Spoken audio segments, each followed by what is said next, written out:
네, 시청자 여러분 안녕하십니까. 모처럼 다시 마스크를 쓰고 여러분 앞에 인사를 드립니다. 우리 유튜브 방송가에 다시 이 코로나 경계령이 발령됐습니다. 예, 그 오창석이 원흉인 걸로 알고 있어요. 오창석이. 예. 아, 참. 네. 오창석의 그 이름을 따서 오미크론이 생겼습니다. 맞습니까? 네. 아닌가요? 제가 이거는 당사자 지금 무척 아프다고 알고 있습니다. 네. 걔는 맨날 아파요. 그게. 맨날 걸리고 이유를 네. 알 수가 없어. 방송가에 지금 코로나가 위기량이냐 아니냐는 오창석이 걸렸느냐 안 걸렸느냐. 그래요. 발음이 떠요. 발음이 떠. 네, 판가름할 수가 방송을 또 있습니다. 워낙 많이 하니까. 예. 옛날에는 이제 그 방송국마다 라디오 존대라고 있어서 그게 뭐냐면 이제 기상을 예측하는 네. 그 장치가 있었어요. 기계가 있었다고. 네. 그래서 뭐 기상대로부터 뭐 정보를 받기도 하지만은 직접 이렇게 그 방송사에서 예측도 할 수 있었던 걸로 알고 있어요. 그래서 이제 사실은 이제 라디오 DJ가 딱 창을 보면서 아, 지금 비가 내리고 있군요. 아, 화창하군요. 이렇게 방송을 했는데 어느 날은 MBC였어요.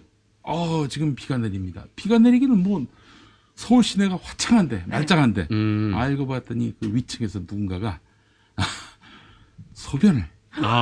소변을 보느라고 네. 마치 비가 내리는 것처럼. 방송국 옥상에서 누가 소변을. 서울 MBC에서 그렇지. 옛날에 정동 시절 때. 정동 시절에. 예. 술 먹었구만 누군가가. 정동 시절에 MBC면 지금 경향신문 있는 그 건물 아니에요? 그렇습니다. 네. 민주노총 있는 건물. 예, 그래요. 그 건물. 예, 거기 있다가 여의도 갔다가 상암동 네. 간 거 아니겠어요? 예. 그런 일들도 있었고, 참, 많은 걸 알고 있죠, 제가. 네. 예, 그렇습니다. 한 네 번 정도 우려먹은 걸로 기억됩니다. 예. 네. 이 방송이 시작된 지 한 10년 됐거든요. 10년 네. 동안에 같은 얘기만 나왔겠습니까? 아니, 완전히 새로운 얘기만 나왔겠어요? 그렇습니다. 예. 뭐 설마 그 한 편도 안 빼놓고 본 사람이 있겠어요? 예.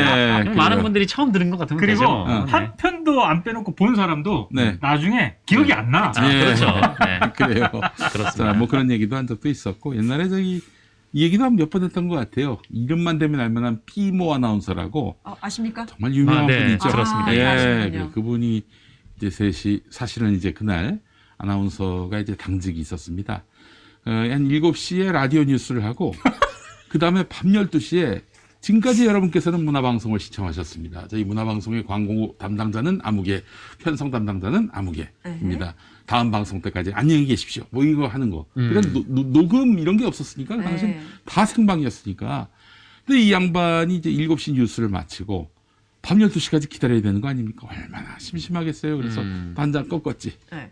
그 정동 MBC 시절에 예, 또 이제 나오는군요. 비모 아나운서 하면은 뭐 다 아실 겁니다.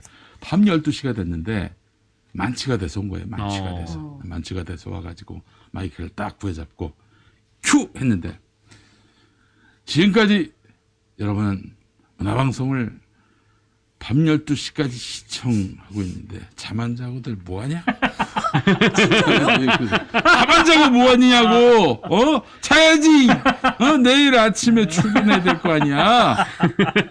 실제로 그런 방송을 했었어요. 마이크 테스트인 줄 알았던 건 아닌가요? 아니야 정말이 이 양반이 술이 아주- 취해서. 네. 근데 그때 그런 방송을 하고도 무사히 회사를 다녔던 참 호랑이 담배 피우던 시절의 얘기입니다. 예, 그때 그 시절이 또 떠오르고 예, 그땐 그래도 이렇게 그런 사고를 쳐도 서로 용서해주고 눈 감아주는 그런 정치가 있었던 때였습니다. 네. 예, 그래요. 그땐 댓글이 없었으니까. 그렇지. 없었고. 댓글이었었으니까 네. 댓글이 있었다면 또 이건 뭐 다른 문제가 될 수 있었겠네요. 예, 그래요. 하나만 더 할까요? 우리 이제 김묘성 장군이 네. 예. 새로 듣는 분이기 때문에 예전에 이제 라디오 방송은 이제 음악 방송 같은 경우 녹음을 종종 했어요 주말에. 네. 지금도 그렇습니다만 지금에다 그 뭐 컴퓨터로 녹음이 되니까 그렇죠. 뭐 그 시간에 맞춰서 또 나가는 거 아니겠습니까? 옛날에 다 릴 테이프라고 정말 피자 한 판 크기의 그 네. 테이프를 걸어놓고 그걸 녹음을 하면 그게 이제 1시간짜리. 음. 예. 1부와 2부가 있을 거 아니겠습니까? 네. 한 판, 두 판 한다고. 근데 어느 날 이제 그 박원웅 씨라고 있었어요. 박원웅.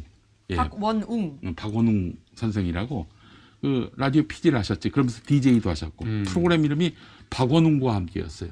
와, MBC 그러네요. FM. 네. 나옵니다. 박원웅과 함께. 근데 이제 박원웅이 흔한 이름도 아니고 빨리 읽다 보니까 사람들이 맨날 뭐 박은어와 함께 앞으로 엽서가오고 뭐 그랬었어요. 예.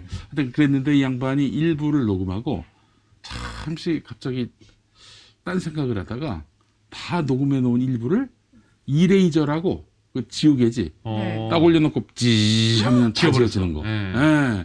그래서 이 양반이 그 테이프에다가 기껏 일부 녹음해 놓고 그 일부 녹음한 테이프를 이레이저로 찌 지우고 다시 2부를 녹음해서 예. 그래서 이제 그 당시 방송이 나갔는데 일부 거를 그냥 냈더니 일부는 그 이레이저로 지운 상태에 딴 테이프를 이제 걸었는데 네.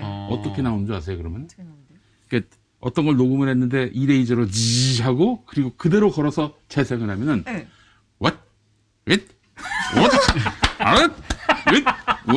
아, 이레이저인데요. 말끔하게 이레이저 되진 않는군요. 그렇지. 난리가 났지. 그래서 그게 한 5분, 10분 이렇게 나간 다음에 집 근처에 있던 그 저기 이종환 씨가 잠옷 차림으로 와가지고 대신 방송하고 생방을 했겠네요. 아주 그러면. 큰 방송 사고가 난 적이 있었습니다. 죄송합니다. 그 사고를 친 분이 이종환 씨. 급하게 박원웅이 잠옷 아니라. 차림으로 나오신 분이 박원웅 씨였습니다. 아유, 그러네요. 두 분 다 고인인데 바뀌었네요. 네. 고인에 대한 명예훼손을 네. 할 뻔했습니다. 예, 그래요. 그런 이야기가 또 갑자기 생각이 재밌습니다. 났습니다. 오늘 오는데 비가 많이 왔습니다. 많이 오늘 왔습니다. 많이 왔죠. 오시는데 네. 좀 어려움은 없으셨고. 어려웠습니다. 아. 정말로 비가 너무 많이 와가지고 앞이 안 보일 지경인 것 같아요. 그 자유로 타고 오셨을 거 아니에요. 그렇죠. 예, 옛날에 자유로가 이 뚝방길이었을 때 네. 그때 이제 기억하실 거예요. 90년인가 아마 그랬을 겁니다. 그 가을에 9월에 그 뚝방이 무너졌어. 그 물이 넘쳐가지고 네. 그래서 뭐 저기 어디야 그 고양 행신 네. 그리고 능곡 다 물에 물난리. 거기까지? 난리가 났었지 그때. 그리고 이 망원동도 그렇죠. 망원동도 다 그렇게 망원동까지. 상습 침수구역 가운데 하나가 망원동이면 그랬었습니다. 예. 언제 이야기인가요? 그 90년. 90년대까지만 해도 네. 그랬어요. 예. 옛날에 진짜 물난리가 되게 많이 났던 걸로 기억나는데 아, 그렇지. 옛날에 비해서는 진짜 네. 많이 안 나요. 네. 하여튼 이 한강 치수의 문제는 수도 서울의 안전의 문제기도 했으니까 그래서 막 그 무렵에 대대적인 이제 공사가 있었고 그래서 그 위에 깔린 게 이제 강변북로 자유로 이런 거죠. 예, 그래요. 90년에 우리 김묘성 장군님은 뭐 하셨나 그때? 초등학생이었겠네요. 아, 초등학생. 네, 90년대는 오, 네. 그래요. 나는 비슷할걸요? 그렇죠. 네, 저도 뭐 초등학생이죠. 초중고 네. 이런 그래? 걸 했죠. 형님 고등학생. 나는 90년대면 고등학생이지. 나도 고등학생이었습니다. 예, 그래요. 어린 게 까불어. 아이, 죄송합니다. 예. 아이, 아닙니다. 죄송합니다. 예, 제가. 환영합니다. 자랑할 게 그거밖에 없어가지고. 네. 아유 목사님. 지난주에 나 이재희 나가가지고, 아, 예. 국민대 박사다. 내가. 이렇게 네네. 또 커밍아웃을 했습니다. 네. 서승만 씨도 어. 국민대 그래요? 박사인데요. 예. 그 형도 국민대 박사야. 굉장히 어렵게 땄다고 하더라고요. 아, 그렇지. 아니, 뭐, 김건희는 어떻게 땄는지 모르겠지만은, 뭐, 승만이 형이나 나나 정말 피눈물 흘리면서 썼을 거예요. 난 심지어 70%, 89% 썼는데, 네. 엎었어, 교수님이. 주제가 마땅치 않다고. 새로 쓰라고. 새로 썼어, 그래서 나는. 그러니까 2달 만에 새로 썼는데, 어차피 뭐, 사실은 뭐, 완전히 다른 주제로 쓴 건 아닙니다만은, 네. 어쨌든, 야, 그래. 2달 만에 새로 쓸 수 있으니까 박사지. 이런 생각을 스스로 하게 됐습니다만은. 근데 이게 뭐, 주걱턱하고 대머리하고, 서로 잘 어울린다. 이따위 논문이, 박사학위 논문으로. 아, 그 쏠쏠하더라고요. 대입해보기에. 나는 어디에 해당될까. 그 입이 큰 남자하고 입이 작은 여자하고 서로 궁합이 맞는다. 뭐 이따위 논문이 박사학위 논문이 됐단 말이야. 그래서 제가 그 박사학위 논문을 읽어본 사람 얘기를 들었거든요. 이거라고? 그냥 이거 논문으로 볼 수 어떻게 없다. 됐을까? 어떻게 됐긴. 뭐, 우리 그니까, 정말, 누가 도와줬나 그 봐요. 뭐, 소문처럼 나돌았던 게, 박사학위도 후루꾸로 딸 수 있다. 그런 얘기가 풍문처럼 돌았는데, 이게 국민대 일인 줄은 꿈에도 몰랐어요. 정말. 이거 국민대에서 박사를 따신 분들은 얼마나 억울하시겠어요. 그러니까요. 억울하지. 네. 구매급으로 넘길 거 아니에요. 피해를 입는 분들은 그분들이지. 네. 그냥 뭐 호사가들은 그냥 박사학위 따려면 국민대나 가야겠다 뭐 이렇게 아이 그러지 마. 아유. 그렇게 얘기하는 분들도 그러니까. 있지만 예. 절대 나머지 분들은 그렇지 않거든요. 그렇죠. 그렇지. 힘들겠다는 사람 얼마나 많은데. 우리 교수님은 딱 봤을 때 이 양반이 학위 따라왔구나. 근데 쓸 실력과 의지가 없구나 하면은 그냥 그만두세요. 그만두세요. 그냥 여기 입학했다는 것만으로 만족하시고 저기 그만하세요. 그런다고 단호하시네. 교수님 얼마나 무서웠는데. 저 같은 경우 또 이제 학위 논문 다 썼는데 심지어는 이제 박근혜 정권 때 저한테 학위를 줘야 되거든요. 박사 학위를. 네네네. 그러면 학교가 문 닫을지 모른다고 처음에 굉장히 주저하셨던 그런 교수님도 있었습니다. 예, 그 시절이 생각이 납니다. 예. 근데 김건희는 그렇게 후루꾸 논문을 써놓고도 야, 그 보니까 또 피해자가 나왔어요. 맞아요. 숙명여대 네. 교수시더만. 네. 예. 인터뷰 많이 하더라고요. 그 양반이 뭐 만약에 출처를 쓰지 않고 이렇게 쓴 논문인데 만약에 이제 그래서 내 논문에서 이제 뺏긴 거 아니겠어요? 그거를 죄송합니다. 다 떼고 그러니까 자기 논문을 다 그냥 도려내면은 남는 게 없대. 백지래, 백지. 아이, 우리 백지는 또 우리 윤석열이 좋아하는 백지 아니겠습니까? 예, 백지 논문이 된다고. 다 자기 논문이니까. 그 말씀 하시더라고. 그 교수님이 오늘 뉴스 공장에 나와서. 네, 네, 인터뷰하시더라고요. 맞아요. 예. 자, 하여간 참, 이래놓고는 뭐 표절 아니다? 표절 아니면은, 앞으로 표절 검사 이런 거 할 필요가 없게 되는 거예요. 예. 이게 아니라고 한다면은. 어떻게 사람에 따라 경우가 다를 수 있겠어요. 말도 안 되는 얘기. 참, 말도 안 되는 얘기가 말이 되는 얘기가 되는 대한민국의 현실이 참으로 안타깝습니다. 자, 그런 의미에서 우리의 참, 쓰라린 마음을 달래주기 위해서 떡볶이를 먹도록 하겠습니다. 열받을 땐 매운 거죠. 시작부터. 네. 그럼요. 열받을 땐 먹어야 다이어트 할 돼. 땐 떡볶이죠. 그럼요. 예. 자, 오늘 떡볶이. 예. 자, 요 큰 거는 아무래도 네. 제 거가 되겠습니다. 예, 우리 아이고. 자, 하나 받으시고 예. 자, 포크도 하나 가져가시고. 네. 예, 좋습니다. 자, 그리고 아유. 왜냐면 이 떡볶이를 미리 다 만들어 놨기 때문에 네, 네. 네. 지금 먹지 않으면 이것도 안 돼요. 꿀겠네요. 예. 꿀죠, 네. 자, 요거 하나씩 받으시고. 예, 감사합니다. 요것도 포크도 하나 받으시고. 예. 하나씩 있습니다. 그래요. 네. 그거 하나 놔주죠. 예. 다 갖지 말고. 예. 자, 지금부터 이제 떡볶이를 여러분들께 먼저 소개를 해 드리도록 하겠습니다. 자, 퀵킷 밀떡볶이가 되겠습니다. 퀵하게 이탈 수 있는 제품, 맛은 기대 그 이상. 네, 말랑쫄깃한 추억의 밀떡볶이를 김용민닷컴에서 만나보시기 바랍니다. 퀵킷 밀떡볶이 보통 맛, 매콤한 맛이 있는데 2인분 구성으로 넉넉하게 준비했습니다. 이게 이제 하나의 2인분인 거야, 이게. 한 팩에. 예. 자, 그래서 그 쫄깃한 밀떡과 잡내 없는 어묵, 그리고 분말 스프로 아주 간단하게 구성되어 있습니다. 하지만은 맛과 편리함은 보장되어 있습니다. 네, 냉동떡을 자연 해동한 다음에 잘라도 되고 꼬치에 끼워도 되는 납작 어묵을 넣고 깔끔한 분말 스프를 탈탈 따라서 한 소끔 끓이면은 매콤 달달 떡볶이 완성입니다. 취향에 맞게 대파나 소세지, 라면 사리를 넣어서 드시면은 더욱 풍미 있는 맛을 느끼실 수가 있겠습니다. 보통 맛은 일반적인 매콤함과 달달함이 적절하게 어우러진 맛이고요. 매콤한 맛은 꽤 매운 편이지만 속 뒤집어지는 매운맛은 아닙니다. 고춧가루의 깔끔한 매운맛으로 이렇게 중복되는 맛이 되겠습니다. 자, 퀵킷 밀떡볶이 보통 맛, 매콤한 맛 어느 것이든 한 개에는 7,890원, 7,890원입니다. 430g 2인분이고요. 퀵킷 밀떡볶이 보통 맛, 매콤한 맛 이렇게 한 개씩 또 좋고요. 보통 맛 2개도 좋고요. 자, 매콤한 맛 2개도 좋고 이거는 12,670원입니다. 12,670원 25% 할인된 가격입니다. 김용민닷컴은 떡볶이 하나만 구매하셔도 무료 배송이 되겠습니다. 어때요? 우리 김효성 팀장님 어때요? 이거 매콤한 맛인 것 같아요. 네. 근데 막 자극적이지 않고 아주 맛있게 매운. 아. 떡이 엄청 쫄깃쫄깃하죠. 그렇습니다. 예. 이 떡볶이를 싫어하는 사람도 있나 대한민국에? 없죠. 없어요. 소울푸드죠, 소울푸드. 그럼 밀떡이 참 맛있네. 한교육 선생님이 싫어할 수도 있겠네요. 누구요? 황교익 선생님. 왜? 떡볶이 별로 안 좋아하시잖아요. 아. 황교익 형도 이거 먹으면 아마 감동을 맞습니다. 하실 거예요. 맛있어요. 아 근데 그 밀떡의 장점이 진짜 쫄깃쫄깃함이에요. 맞아요. 네. 음. 아, 아, 정말 이 치아에 그냥 찰싹찰싹 달라붙습니다. 떡이. 우리 한국 사람들한테 이 떡볶이가 왜 이렇게 사랑받는 음식이 됐나 모르겠어요. 매콤하면서 달달한 건 이길 게 없는 것 같아요. 또 이게 정말 하창 시절에 이제 음. 저렴한 돈으로 음.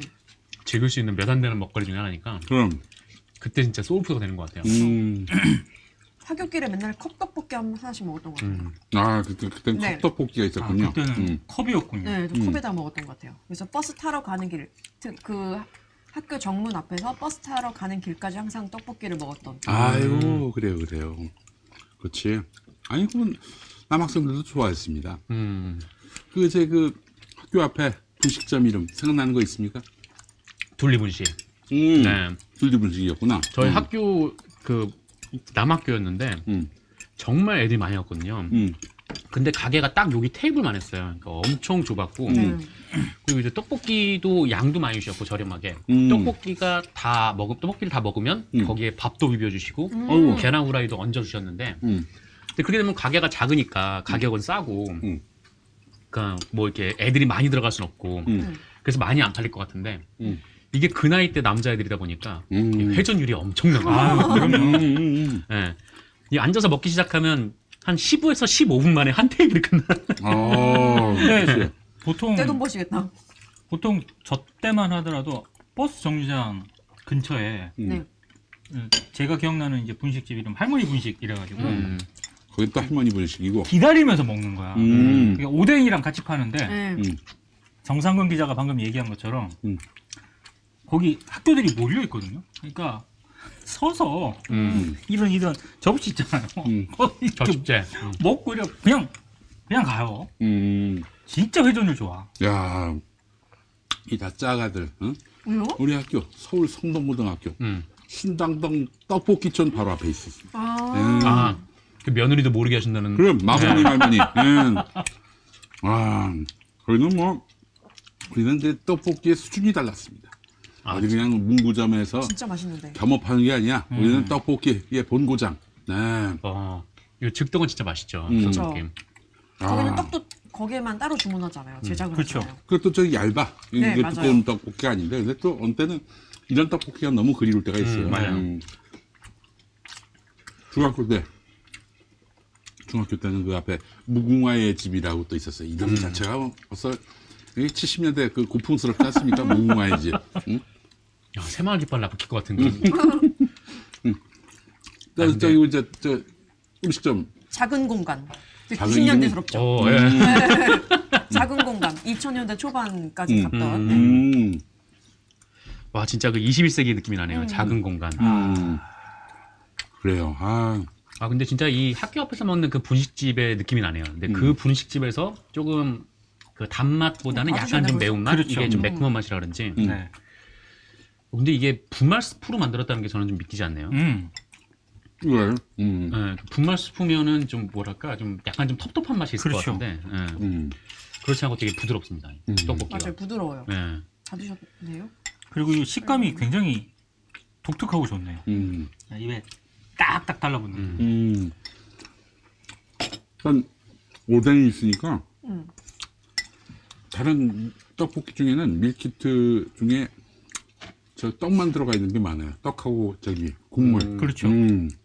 어묵이 엄청 많아요. 이건 진짜 타임머신 타고 옛날에 간 느낌. 네. 아유. 너무 잘 먹었습니다. 아유. 혹시 물이 있으면 좀 주실 수 있나요? 물 주시죠. 오늘은 저희가 특별히 콜라를 드시라고. 아 콜라. 콜라나 사이다 드시라고. 저 이렇게 콜라를 넣으면 얼음이 다 녹아버릴 것 같은데. 팔팔 끓긴 해요. 네. 네. 아 맛있다. 자, 네, 물 좀 부탁드립니다. 콜라 먹다가 틀어가면 어떡해요? 네? 하면 되죠. 뭐. 아, 꼭. 그냥 망신 나면 되지 뭐. 뭐 목소리에 모자이크를 할 수는 없으니까 얼굴에 모자이크 그러네. 드릴게요. 아, 좋습니다. 자, 물 드시고. 아, 고맙습니다. 위에는 물 드시고. 자, 다른 분은? 저는 콜라 하나 먹어볼까요? 아, 콜라. 좋습니다. 저도 콜라 주시면 감사하겠습니다. 어디? 네. 네. 자, 콜라. 우리 김 장군은 뭐 드시게? 콜라. 콜라. 예. 알겠습니다. 자, 콜라 드시고. 과연 시원해. 오늘 시원해. 오늘 시원해. 크림을 예. 오 시원한데? 크림을 누가 먼저 할 것인가? 자, 떡볶이 내놓으시고. 자, 드신 거. 아이고, 잘 먹었습니다. 네, 그래요. 아이고 잘 먹었습니다. 이거 놓고 방송할 수도 없으니까. 네, 기본적으로. 아이고, 안 드셨구나, 아직. 네. 그러면 드시면서 방송해. 예. 자, 그래요. 잘 먹었습니다. 저는, 저기 산삼순백 하실 거 아닌가요? 산삼순백 해야지. 네. 산삼순백. 예. 그래요. 스프라이트로 가겠습니다. 예. 아이, 그래요. 여기 오니까 좋지 않습니까? 좋습니다. 네. 감사합니다. 자, 이번엔 산삼순백으로 가겠습니다. 자, 여러분. 지리산 야생 7년근 산양산삼 100% 원액 그대로 담은 산양산삼순백 여러분께 소개합니다. 산양산삼 순백 20ml 30병. 요거 저 보시는 요겁니다. 예.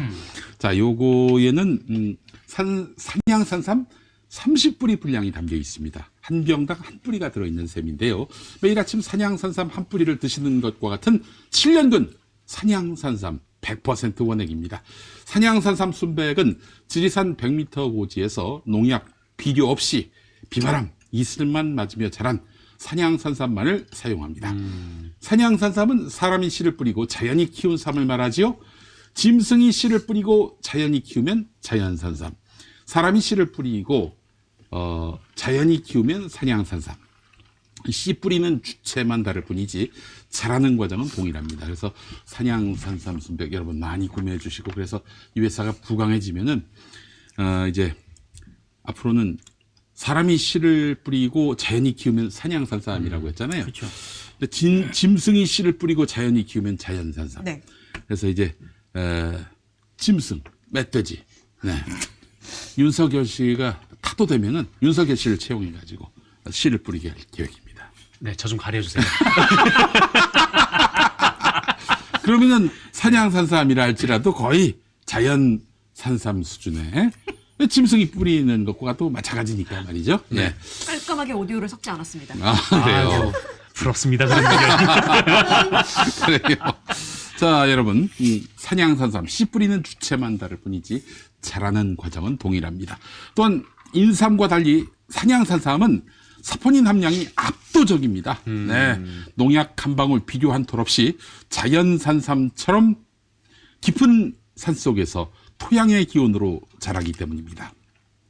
특히 지리산 고지에서 자란 산양산삼은 그 색과 향이 더욱 강해서 예로부터 10만이들이 찾는 최고의 산양산삼이 되겠습니다. 김용민닷컴에서 1+1 이벤트로 2박스를 38만 원에 판매하고 있습니다. 그러니까 한 박스가 38만 원이란 얘기예요. 한 박스가 이게 38만 원인데 이걸 1+1. 네. 2박스인데 한 박스 값에 이제 그렇죠. 판다는 반값에. 얘기입니다. 네, 네, 반값에. 반값에. 예. 자, 하루 한 병 6,000원에 지리산 청정 고지대에서 자란 야생 산양산삼의 기운을 흡수해 보시기 바랍니다. 거기에 추가 선물 하나 더. 산양산삼 순백을 구매하신 모든 분들께 감사의 마음을 담아서 산양산삼 침향환을 사은품으로 보내드립니다. 전통 침향환을 기본으로 하되 거기에 7년근 산양산삼 20%를 함유한 정말 귀한 선물입니다. 딱 5환만 보내드릴 수가 있습니다. 5개 환만 보내드릴 수 있으니까요. 정말 귀한 분들께만 나눠주시기 바라겠습니다. 그래요. 우리 김건희 씨는 이 건진법사한테 귀한 분이니까 선물하시고 그러시면 되겠습니다. 또 한 분 더 있네요. 누구요? 우리 찬공 스승. 아, 네. 찬공 스승도 하나 드리고. 건진법사는 이제 끈떨어지지 않았습니까? 형님 뭘 모르시는 모양인데 내가 봤을 때 추정하기로는 대통령실에서 감히 김건희 사람인 건진법사를 못 건드리니까 언론에다 흘린 거지. 조심하라고. 아, 네, 그렇게 한것 대기업한테 같습니다. 조심하라고. 네, 그렇지, 얹어주고. 그렇지. 그러니까 천공이 실세는 실세인데 그 쓰지 조사는 말라고. 이제 공직기관 비서관실이 아니까요.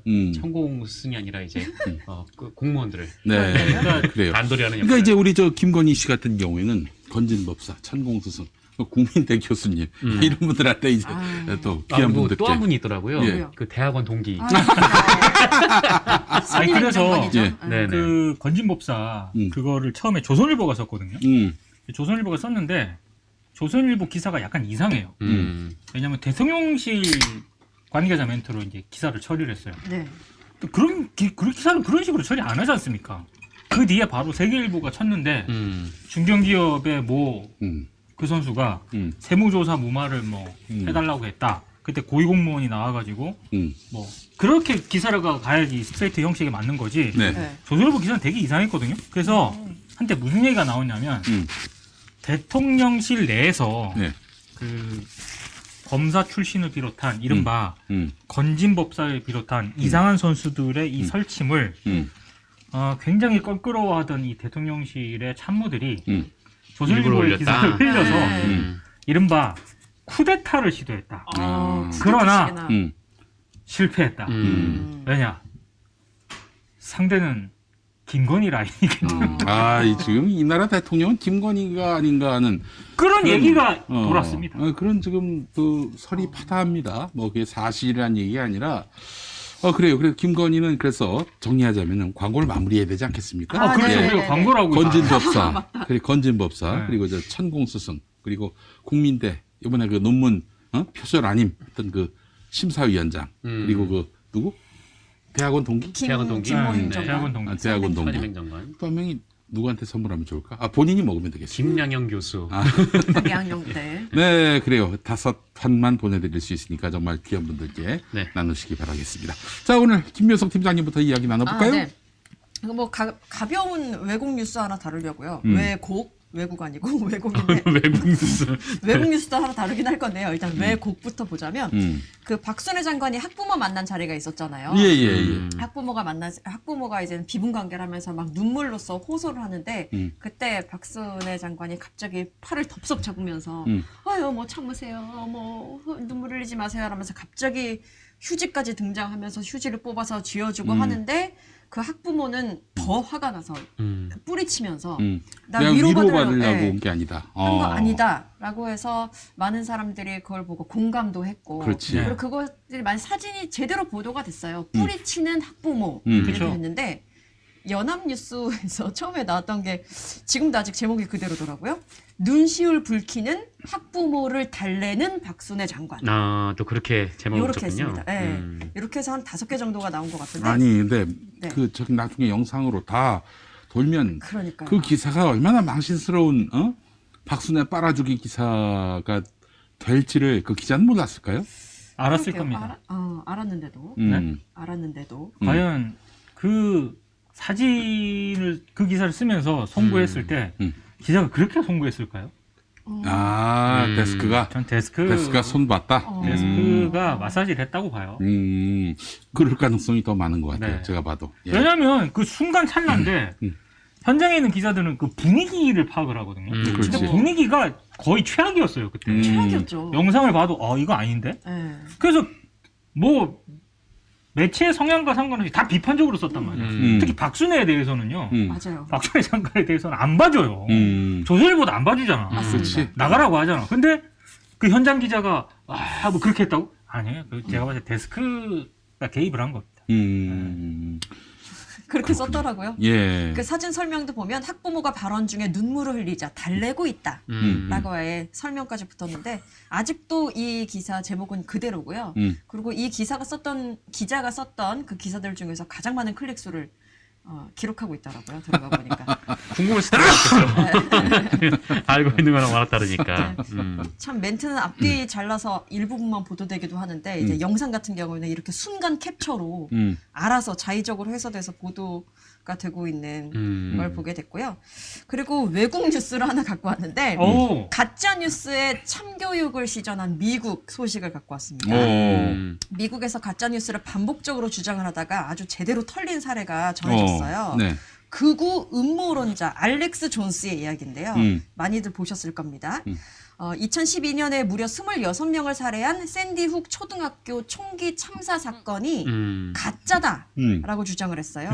총기 규제를 강화하려는 오바마 행정부에 의해서 조작된 그러니까 상황이고 총기 난사 사건이 사실이 아니다. 아니다. 심지어는 어떤 날조된 그런 팩트였다. 심지어는 학생들도 숨지지 않았다. 아하. 라고 주장을 했었어요. 근데 그걸 반복적으로 극우 가짜뉴스 사이트 인포웍스라는 곳에 계속 주장을 했었는데 처음에는 그냥 무시를 하는 분위기도 있었겠죠. 그런데 참다 못해서 유족이 이 존스를 상대로 소송을 제기했는데 법원은 알렉스 존스가 피해 학부모에게 411만 달러, 그러니까 우리 돈으로 약 53억 원을 배상해라.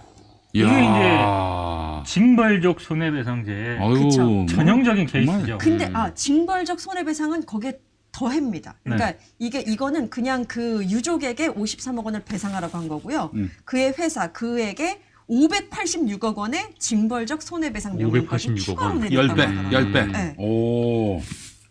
지금 한 600억 원이 넘는 거죠. 아, 쌤통입니다.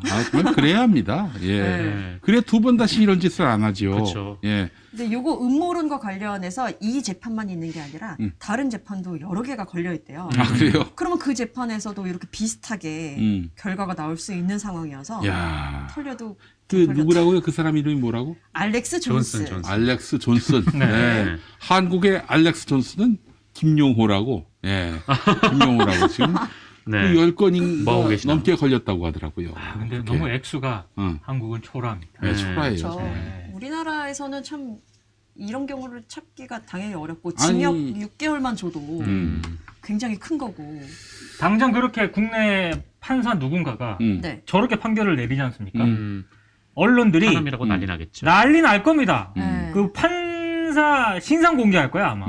털고 과거 판결이 어쨌든 뭐. 네, 맞아요. 그 과거에 그 민경욱 전 국회의원이 부정선거 이야기했을 때 투표용지 6장 훔쳐가지고 그 처벌받은 사람 있잖아요. 그 네. 제보하면서 네. 그 사람에 대해서 징역 2년 6개월을 선고하면서도 네. 우리 재판부는 뭐라고 얘기했냐면 가짜 뉴스는 개인적 사회적으로 피해가 막심하다라고 이야기를 하면서도 그래도 표현의 자유가 위축되면 포퓰리즘 정치인이 득세할 수 있는 우려가 있다라면서 어떤 정치적 표현의 자유가 위축되는 것은 경계하는 그런 문구가 꼭 들어갔었어요. 아, 이거는 그 절대 공익적인 판결이 아닙니다. 그렇죠. 이런 그 책임 못 질 일들, 특히 그 이 사회 혼란을 통해서 정치적 이득을 취하려고 했던 거 아니에요? 이런 것들은 그 강하게 그 그렇죠. 혼을 내줘야 되는데 특히 언론의 이런 가짜 뉴스 보도와 관련해서는 너무 관대하다는 것은 언론사 눈치 보기 말고는 없어요. 언론사 눈치 보기 말고는. 예. 그 김유성 장군님의 뒤를 이어서 제 얘기를 하면은 지금 딱 아다리가 맞을 것 같은데. 아, 아다리. 그 네. 전문, 빠르게 가시죠. 예, 전문 용어가 나왔습니다. 이 아다리. 일본어잖아 이거. 아다리, 그치? 에이, 왔구. 네. 족바가가 있는데 아다리다니. 소파가는 순수 우리 말입니다. 왜 이러세요? 네. 어쨌든 스미마셍. 네. 제가 마침 준비해온 것도 딱 네. 그런 좀 내용이랑 좀 엮여 있어요. 그러니까 이게 언론중재위원회가 지난해, 그러니까 2021년에 그 언론과 관련된 민사 판결들을 수집 발표했거든요. 이게 총 188건을 수집해서 발표를 했는데, 그러니까 이 보고서가 이제 보도된 그 이제 뭐 보도 내용을 보면서 저는 이제 지난해 우리는 무엇 때문에 이 난리를 쳤었는가라는 약간 이제 회의가 들었었어요. 이게 맞아요. 뭐냐면 네네네. 일단 이게 통계이기 때문에 일단 통계 내용부터 쭉 말씀을 좀 드리겠습니다. 이게 판결 188건을 분석을 했는데, 그러니까 누군가가 언론에 좀 가짜 뉴스 혹은 왜곡 보도 뭐 이런 것들에서 피해를 봤다 그래서 민사 소송을 냈고 그 판결들은 분석을 한 거예요. 이제 188건 중에 이 공적 인물이 제기한 소송이 69건, 그러니까 36.7%고, 예. 이 중에 이제 정치인이 23건이었다고 하고요. 그리고 이제 일반인, 그러니까 뭐 이제 알려지지 않은 분들이 이제 제기했던 소송이 48건이었다고 해요. 그리고 이제 나머지는 이제 기업이 이제 28건이 되고, 그렇게 이렇게 보면은 이제 지난해 이제 민사소송이 사실 그렇게 많지는 않죠. 그렇죠. 예, 그러니까 생각보다 많지는 않은데 이게 뭐 우리 언론이 기사를 잘 써서 그랬다라기보다는 아니 그 대부분의 이제 변호인들이 이거 안 언론사 돼요. 상대로 소송해봐야 뭐 본전도 못 찾습니다. 맞아요. 네. 이러면서 말리는 경우가 허다합니다. 그렇죠. 굉장히 부담스러워요. 언론과 하는 게 또 부담스럽기도 하고 네. 또 이제 언론중재위원회라는 이제 중간 기구가 있으니까 거기서 좀 처리가 많이 됐던 것 같아요. 그러니까 지난해 그 언론중재위원회 시정 권고 건수가 이 1,291건 역대 최다였기 때문에 아마 좀 여기서 이제 언론중재위원회에서 좀 이제 좀 그 해결을 받던 그런 경우가 좀 많았던 것 같고. 어쨌든 이렇게 손해배상 민사소송이 붙은 게 이 188건이었는데 이 중에 원고가 이긴 그 원고 승소율이 얼마 정도 될 것 같으십니까? 거의 없을 거예요. 네, 매우 낮을 것 같은데요. 네, 34%. 네. 네, 34%입니다. 음. 그러니까 원고 승소율이 매우 적죠. 그러니까 그만큼 우리 법원은 좀 언론 자유에 대해서는 상당히 좀 관대하게 판결을 내리고 있다라고 봐야 되는 거고. 그나마 이제 최근 이제 가짜 뉴스나 뭐 어뷰징이라든지 뭐 인권 침해 뭐 이런 문제가 좀 도마에 오르면서 이것도 조금 오른 거예요 그 전보다. 그렇죠. 그러니까 2020년 그러니까 재작년에는 이게 30%를 간 넘었었거든요. 네. 근데 지금 이제 34%까지 올라온 거고. 어, 그러니까 그만큼 이제 우리나라 법원이 그 언론에 이제 좀 책임을 묻는 경우는 거의 좀 드물었다. 드물었고 지금도 좀 드문 편이다라는 겁니다. 그리고 이 소송에서는 일반인의 승소율이 이제 53.7%로 압도적으로 높고, 반면에 이제 공적 인물들의 승소율은 한 30%를 밑도는, 좀 그런. 너는 공인이니까 네. 그냥 이렇게 더 공적인 검증을 받을 수밖에 없는 위치에 있어. 그러니까 네가 참아야지. 감수해. 감수해야지. 그렇죠. 특히 이제 말씀하신 대로 이제 공적 인물에 대한 그 언론 보도의 자유를 좀 굉장히 높게 좀 그렇죠. 우리 재판부가 책정을 하고 있는 거고, 그리고 이 부분이 제가 준비한 내용의 핵심인데요. 아까 그 외국에서 그 존슨? 알렉스 존스. 네, 알렉스 존슨. 그 양반이 이제 그 몇십억의 손해배상을 맞았다는 50억. 네, 50억. 개인만. 맞습니다. 그 개인만 그렇게 맞았다는 건데, 이 명예훼손을 이유로 그 원고가 언론사에 청구한 이 그 평균 손해배상 요구액이 9,030만 원이었어요. 요구한 게. 그렇지. 이 정도 판결을 해달라라고 요구한 게 9,030만 원이었고, 최고액은 20억 원이었고, 이제 최저액은 100만 원이었던 겁니다. 그리고 최빈값, 그러니까 가장 많은 사람들이 이만큼은 줘야 되지 않겠냐라고 한 돈이 5천만 원이었는데, 그렇다면, 그러니까, 지금 언론에 많은 문제점들이 있고, 이 많은 문제점들을 직접 피해를 입은 사람들이 재판에 가는 경우 자체가 별로 없고, 네. 맞아요. 그리고 재판에 간다고 하더라도 거기서 이기는 것 자체가 별로 없고, 그렇죠.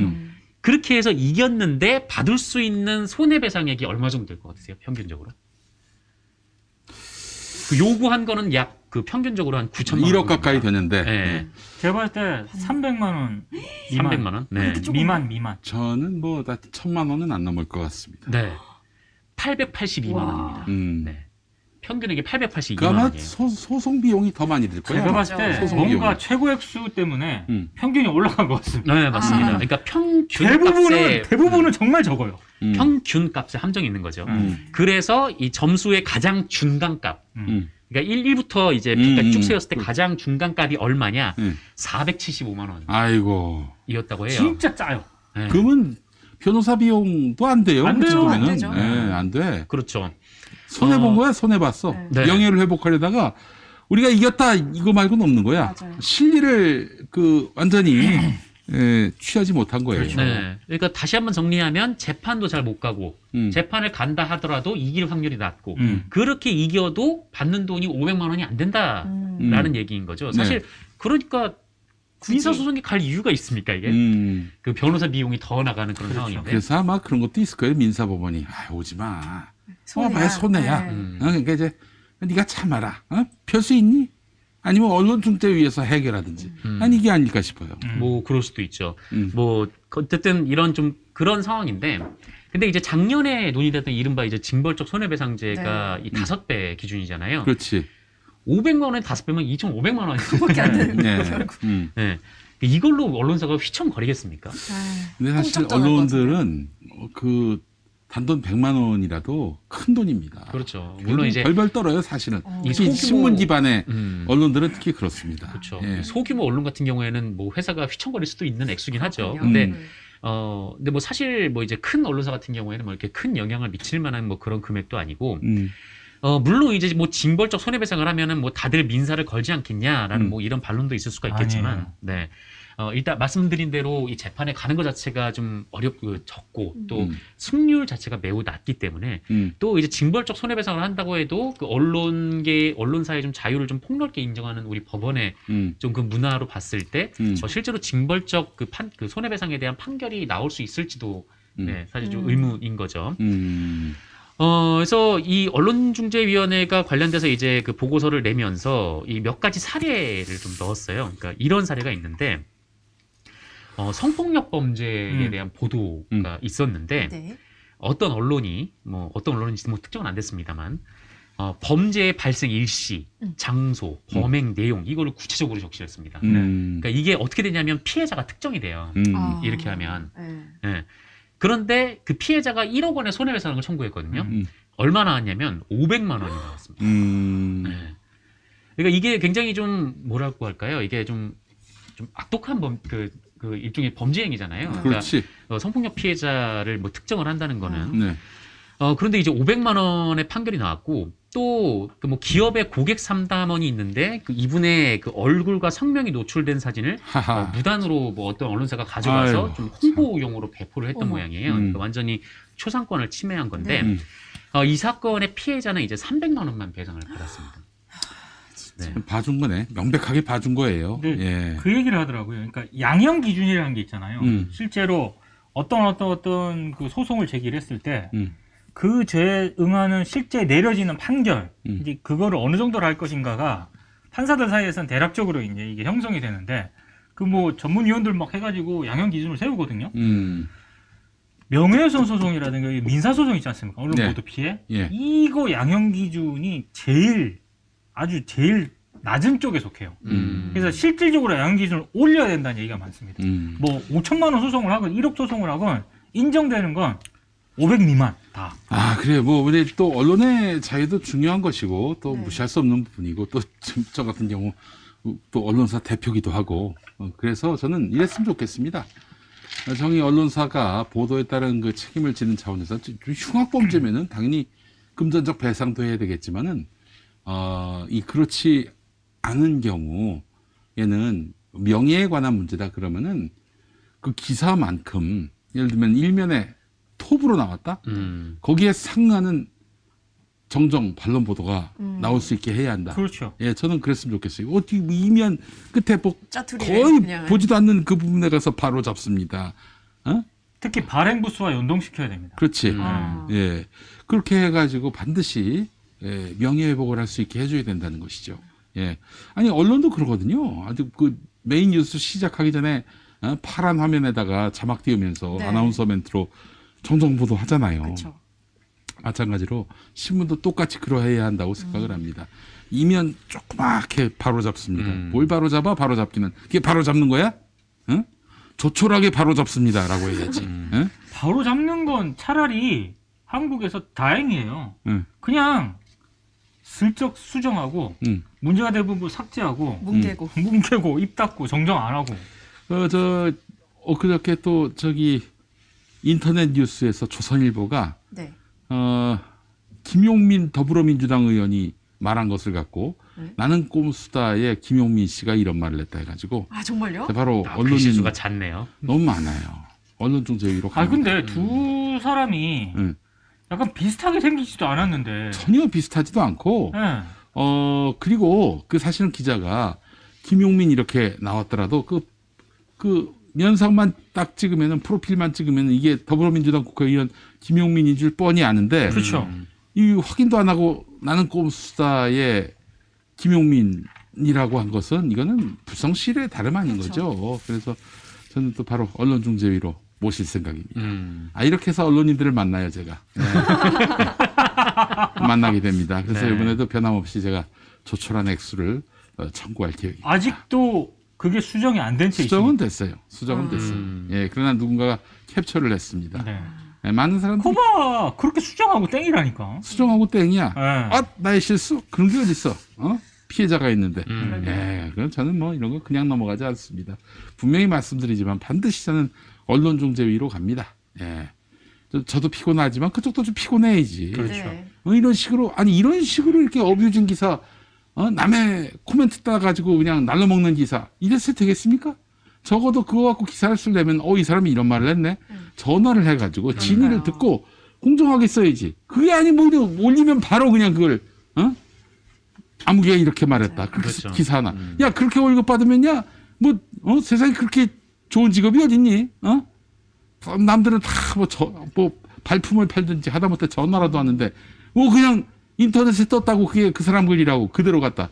제대로 또 보지도 않고 A 김용민 A인지 김용민 B인지 구분도 못하고 이런 혼 좀 내야 합니다. 기자들의 저 군기 반장 노릇을 좀 하려고 합니다. 내가 보니까 이런 케이스가 지금 한두 번이 아니잖아요. 그래서 뭔가 기자들의 정신세계에 이런 얘기를 하는 사람은 기영민 이사장이다. 하는 뭔가 이 DNA가 장착돼 있나? 아니 이제 나중에는 이런 것도 있어. 그 더불어민주당 김용민 의원은 정치인이니까 말을 가려서 하잖아요.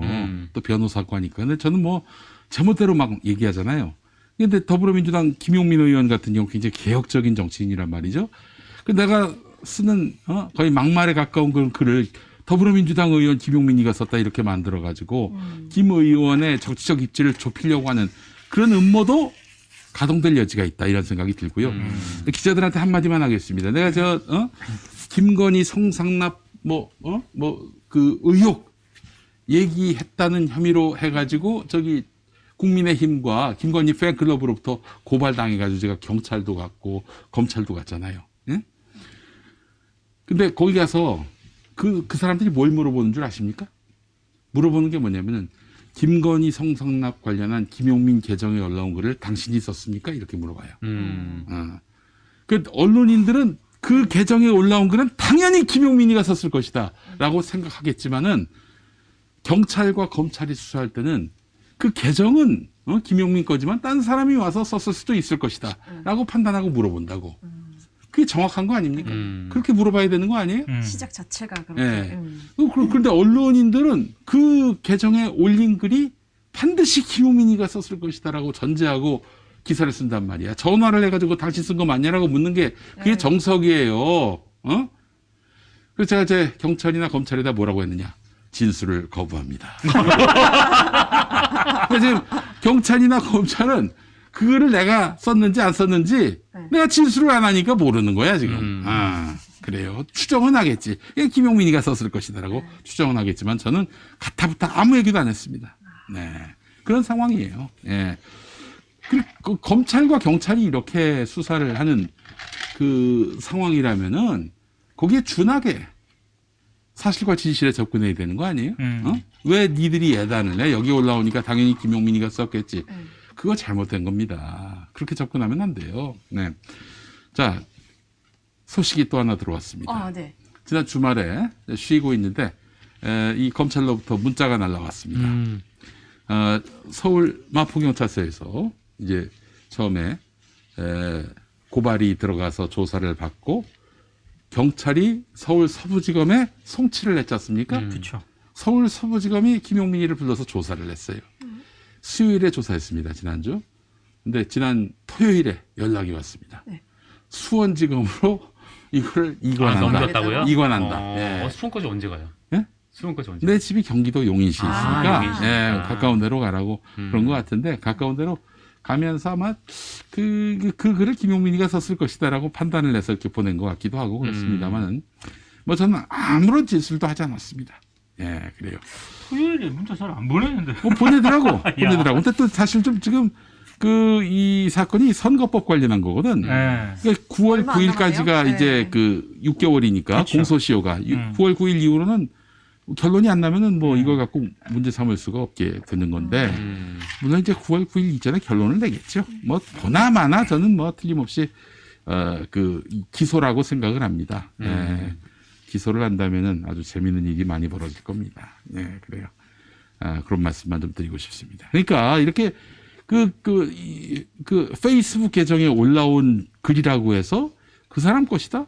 이렇게 단정해서 하는 거는 굉장히 무책임하고 불성실한 겁니다. 게다가 또 해킹 당할 수도 있는 거 아니에요. 그렇죠. 그렇죠. 그 왜 그 가능성은 배제를 하지? 어? 아니, 너무 날로 먹잖아요. 무슨 기자들이 이래. 아니 어? 뭐 애초에 그 남의 SNS 글을 그냥 가져다가 그게 그 기사를 하나 만드는 것 자체가 좀 웃긴 네. 거죠. 그렇지. 그렇죠. 뭐 이렇게 어떤 뭐 그분의 정치적 식견을 듣고 싶으면은 직접 전화를 해서 물어보던가 음. 아니면은 기고를 요청해서 받던가. 음. 이게 그냥 뭐 누구의 말이라고 그냥 그렇게 한 줄 딱 해서 그것도 이제 가장 자극적인 말만 골라서 이게 딱 대충 이제 때려 박아가지고 기사를 하나 만드는 게 좀 저는 좀 오래됐지만 좀 이제 좀 바꿔야 되지 않을까라는 생각이 좀. 더 열불나는 거는 좋은 글도 많이 썼는데 꼭 이용해 먹기 좋은 막 격한 감정에서 쓴 글만 갖다가 퍼다가 기사로 쓴다고. 나도 좋은 글을 잘 못 봤는데. 네, 본인이 썼던 거 맞습니다. 좋은 글들. 아, 진술을 거부합니다. 진술을 거부합니다. 예, 그래요. 진수. 뭐, 네. 아니, 근데 사실은 그 계정에 내가 썼을 수도 있고 나하고 다른 누군가가 같이 썼을 수도 있고 아니면 그 순간 그 글은 해킹됐을 수도 있고 예, 진술을 거부합니다. 네. 예, 그래요. 그래서 이제 그 주변 그 같이 이제 김용민 PD님을 잘 아시는 분들과 얘기했는데 예. 김용민 PD님의 인격은 응. 직접 만났을 때와 SNS로 표출될 때. 네, 두 가지로 나뉜다고. 네, 그래요. 헷갈리지? 예, 그래요. 네, 그렇습니다. 알겠습니다. 아, 이거 언론인들의 책임 의식의 문제 아닙니까? 결국에는 맞습니다. 이 뭐 소송이 뭐 어떻게 나왔는지보다도 더 중요한 거는 언론인들이 책임 의식을 갖고 그렇죠. 이 말하자면은 지금 기사를 쓰고 있느냐 이 문제인데 형편없습니다. 갈수록 함량과 수준이 떨어집니다. 또 그럴 수밖에 없는 것이 속보 경쟁에 시달리다 보니까 야, 정확한 게 중요하니? 야, 진실된 게 중요하니? 지금 속보가 중요해. 속보가 지금 이렇게 계속 주입받고 있는 거 아니에요.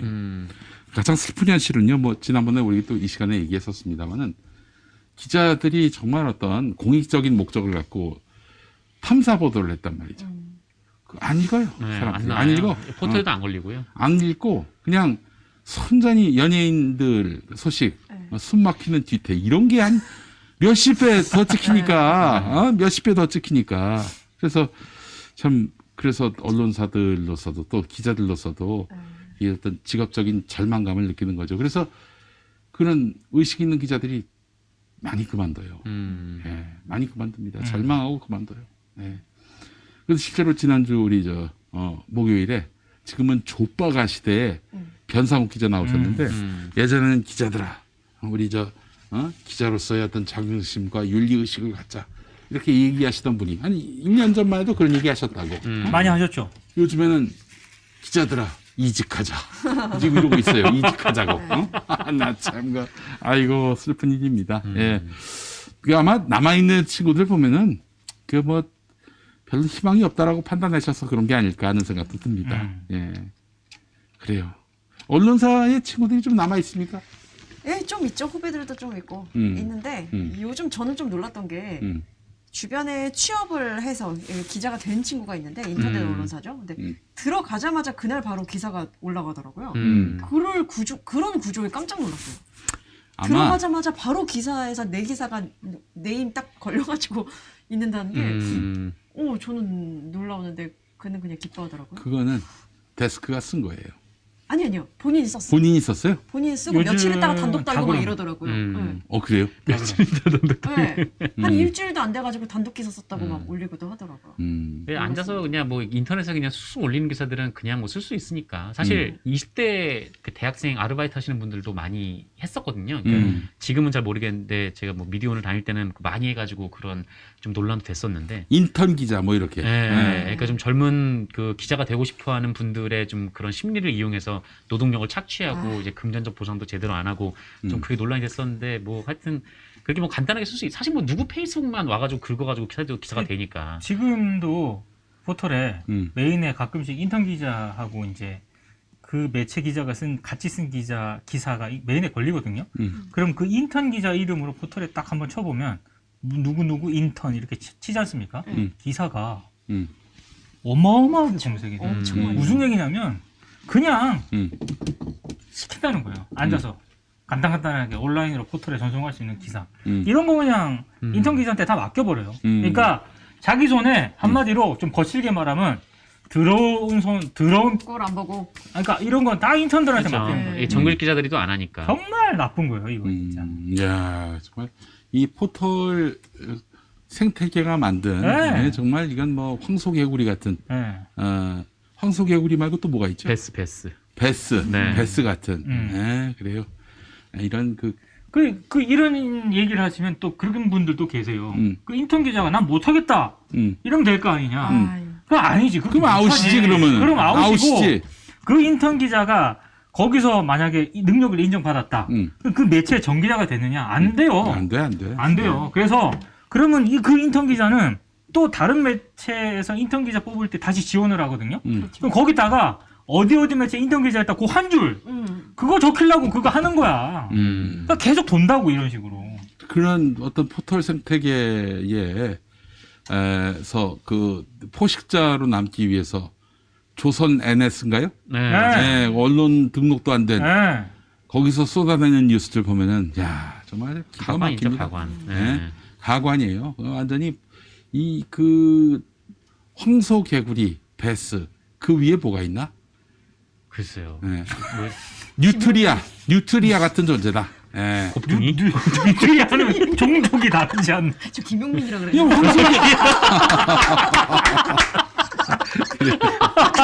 김용민이라고. 아 그래요. 황소개구리 베스, 김용민, 곱둥이, 뉴트리아. 아니야, 이게 더불어민주당 김용민 의원을 얘기하는 거예요. 내 얘기를 하는 게 아니라 맞죠? 예. 진술하지 마십시오. 예. 네. 그래요. 알겠습니다. 뉴트리아 모르시나? 뉴트리아? 알죠? 그 G G인데 이만한 거. 맛있대 그렇게. 네? 그렇게 아니, 맛있대. 맞다니까요. 아니 식용 뉴트리아. 예, 식용으로 쓴대요, 뉴트리아 아, 진짜. 그래요. 네. 그게 맛있다고? 맛있대. 오! 그래. 넌 그래요. 귀엽기도 하다고 합니다. 맛있다 다음에 귀엽기도- 귀엽다가 나오네. 귀엽대요. 예, 그래요. 자, 다음 소식 갑시다. 누가 가요? 아, 우리 네. 자, 오랜만에 짧게 짧게. 오늘 짧게 하나 하고 이제 또 음. 우리 또 오랜만에 음. 봉규형 얘기도 하나 해요. 아, 이봉규 형. 아, 아유, 봐야죠. 봉규 짧게 형. 하나는 오늘 그 일하러 출근하신 분 있잖아요. 예. 휴가 아, 네. 갔다가 아, 성렬이? 영산으로 출근하신 분이 있습니다. 그분이 출근을 할 때 굉장히 무서운 얘기를 하시더라고요. 초심을 잊지 않겠다고. 아 제발 음. 초심을 갈아엎어 주세요. 초심을 갈아엎었으면 좋겠는데 초심을 어떻게 한다고? 잃지 않겠다. 잊지 않겠다. 잊지 않겠다. 네. 초심님을 얘기하는 거예요, 그거는. 서울의 소리 초심님을 잊지 않겠다. 반드시 응징하겠다. 그런 뜻이에요, 그거는. 아니 네. 근데 네. 그 얘기를 하려는 건 아니고 오늘 그 기자들이 이제 오랜만에 흔히 말하는 도구 스태핑을 하지 않았습니까? 이게 묻잖아요. 박준혜 장관 뭐 사퇴 얘기도 나오고 지지율도 지금 저 바닥이고 인적 쇄신 관련해서 좀 어떤 생각을 가지고 있느냐 이렇게 물었어. 그럼 막 얘기하는데 갑자기 그 영상에 다 나왔거든요. 네, 나왔습니다. 보시면 난데없이 대통령님 화이팅! 이 소리가 나옵니다. 아, 그럼. 외람되지만에 이어서 화이팅! 화이팅! 예. 대통령님 파이팅! 소리가 나옵니다. 되게 예, 예. 해맑게 했어요. 예. 아니, 지금 내가 아주 음. 묘사를 그 분위기를 살려서 한 겁니다. 해맑게. 대통령님 파이팅! 똑같다. 현종한 줄 알았어요. 파이팅! 똑같다. 그렇죠. 파이팅! 진짜 그랬다니까? 어, 저 진짜. 귀로 의심했어요. 네. 아니, 이 사람 어디 갔어요? 모르겠는데요. 휴가 됐네. 휴가 됐어. 예, 휴가 됐어요. 예. 똥 싸러 간 거 아니고. 예. 자유롭습니다. 예. 저는 그거 영상을 네. 몇 번 봤거든요. 음. 처음에 그 기자가 한 거란 말이에요. 그걸 했을 때 이미 다 찍히고 있잖아. 요즘은 유튜브 시대이기 때문에 다 찍힌다는 거 알아요. 그 기자가 몰랐을까? 아니 그리고 오늘부터 오늘부터였나 바뀐 게 카메라 기자들을 약간 앞쪽으로 배치를 했기 그러니까. 때문에 기자들도 찍힐 수 있게 구조가 했거든요. 형성됐거든요. 저는 처음에 이게 나중에 영상이 공개되고 나가는 거를 많은 사람들이 보는데 대통령 화이팅! 이렇게 할 때 이게 나중에 문제가 된다는 걸 몰랐을까? 저는 알았을 것이다. 근데 그 사람이 꼭 기자라는 법이 있습니까? 기자라고 합니다. 기자래요? 네. 뭐 확인됐습니까? 들려오는, 예, 어디의 기자다라고까지 듣긴 했는데 확실치 않기 때문에 방송에서 아, 말하기 어떻게 그렇고요. 방송입니까? 신문입니까? 인터넷 언론입니까? 말할까요 말까요? 방송 정도는 방송. 방송? 네. 주요 방송사입니까? 이렇게 꼬치꼬치 아니요. 캐면 콩쿠 거부하겠습니다. 방송입니까? 예? 거부하겠습니다. 아, 그래요? 아, 진술을 거부한다. 네. 그래요. 아무튼 어. 네. 언론인입니다. 네. 언론인인데 그게 그렇게 나갔잖아요. 네. 그러니까 이게 조선일보도 기사를 썼던데 네. 괄호 열고 언론인이 파이팅했다고 괄호 열고 했어. 근데 몰랐을까? 난 알았을 거다. 그 왜 이걸 했을까? 나는 그 의도가 일단 의심스럽다고. 뭔가를 의도를 했나? 한번 댓글로는 취업 준비 중이다. 아니 그러니까 뭔가 이직 의도 준비 그러니까 중이다. 너무 그게 이상한 모습이었어.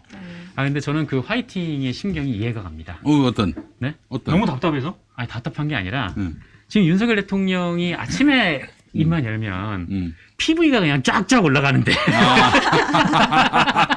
예전에 갑자기 한다르다가 안 한다고 했을 때 네. 기자들이 엄청 실망했던 얘기를 들었거든요. 아, 그래요? 근데 아침에 기사거리가 이제 확실한 게 대통령이 없어지니까. 화이팅! 고고하고 나서 이제 좋아가지고 하하하 고맙습니다 막 이러거든. 맞아요. 네. 고맙습니다. 했어요. 그러고 나서 얘기를 답변하고 이제 질문 마친 게 돌아서 갔거든. 네. 근데 그 뒤에 기자가 막 뭐 질문을 또 해. 그쵸. 그러니까 가다가 다시 백 해가지고 와.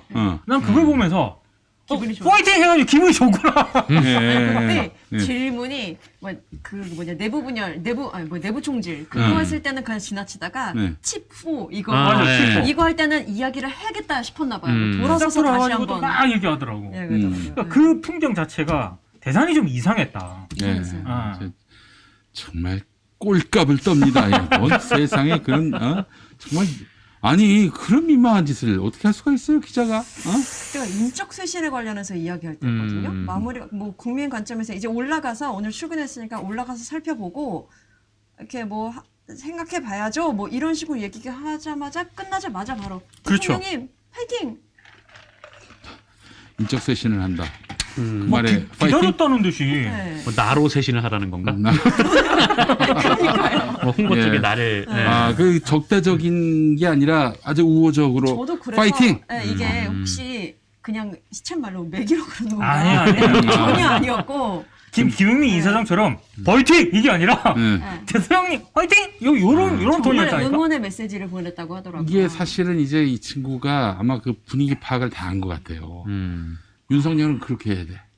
그렇게 해야 사랑을 받고 관심을 받을 수가 있어요. 그 메시지에 굉장히 기운을 얻는 것 같은 표정이 그럼 있어요. 아니 우리 정권 들어가기 전에 임기 시작하기 전에 이현주 변호사 말씀은 그 주변 사람들이 다 그 윤석열한테 뭐 직언을 한다든지 뭐 반대를 한다든지 그 순간 아웃이라는 거예요.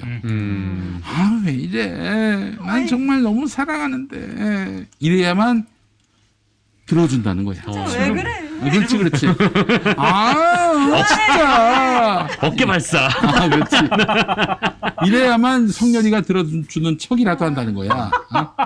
여러분 잘 믿기지 않으시겠지만 언제 이 사람이 반대하는 사람을 끌어안고 그랬습니까? 당장 대표적으로 이준석이부터 시작해가지고 아주 밟아버렸잖아요. 그래서 뭐 사실 징계 났을 때는 이제 당무에는 관여하지 않겠다라고 했지만 실상은 내부 총질이 나는 당대표라면서 그렇죠. 잘 쫓아냈다는 식으로 자기 입장을 냈던 거 아니겠습니까? 그랬던 윤석열이라고 당대표마저 심지어 당대표마저도 그렇게 내쳤던 윤석열인데 감히 그 주변에 적대하고 심지어는 뭐 반론 제기하고 못 견딥니다. 1분도 같이 못 있어요. 아웃입니다. 이번에 누가 하나 그만뒀대. 응? 그만둔 거 보니까 내가 봤을 때는 그 그림이라고 봅니다. 국가안보실 2차장. 네, 뭐 건강 때문에. 1차장이 김태효. 건강이 정신건강이겠지. 정신건강. 정신건강이라고 난 봅니다. 힘들어. 그러니까 이렇게 기본적으로 아니 그 반론이 그 반대가 어디 그 윤석열이 연맥이려고 하는 반론이자 반박이겠습니까? 반대겠어요? 다 나라 잘 되자고 하는 거 아니에요? 공익을 위한 그런 반론, 반박, 반대 아니겠습니까? 그것도 못 견디는 사람이에요. 윤석열이는. 그러니까 더 기다릴 것도 없어. 저 사람이 바뀌길 바라면 안 돼. 빨리 내쫓아야 된다고 저는 생각을 하는 바입니다. 예. 아유, 죄송합니다. 예. 아니, 그 걱정하지 마. 곧 잡혀가니까. 뭐 저희는 진술하지 않겠습니다. 아니, 아니, 60을 그렇게 살아왔는데, 내 나이 50이지만은, 49이지만은, 나도 지금 뭘 바꾸라고 하면 못 바꿔요. 아, 그렇죠. 힘들죠. 힘들어. 형님도 마찬가지일 거 아니야. 쉽지 않아, 진짜. 한 40 넘어가니까 남의 얘기도 잘 귀에 안 들어오고, 뭐 남이 뭐 하라는 거, 뭐, 하고 싶지도 않고, 일부러라도. 그래서 왜냐면 내 고착화된 나의 그 취향과 스타일, 이걸 바꾸려고 하는 거는 대혼란이라고요. 응? 난 그래도 이렇게 듣기는 듣는데, 이게 안 따라줘요. 나는 이제 우리 아내가 뭐라고 얘기를 하면은 두 눈 뜬 채로 코를 곤 적이 있었다고. 두 눈 뜬 채로 코를 골았다고. 예. 네.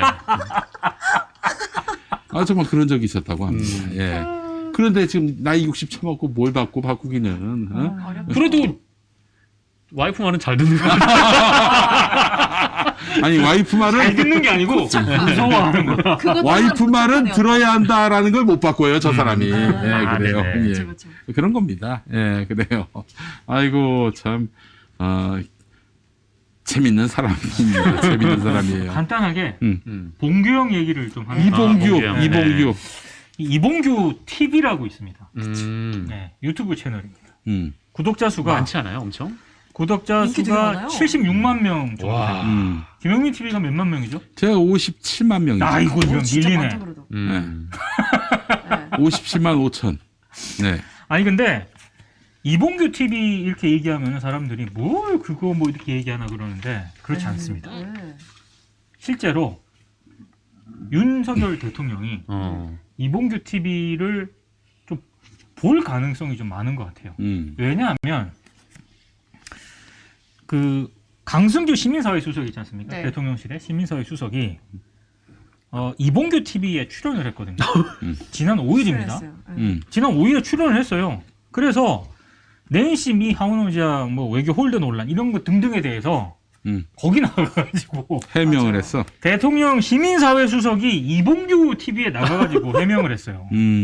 근데 이봉규 TV가 물론 이제 전화 인터뷰 형식이긴 한데 이게 한 번이 아니에요.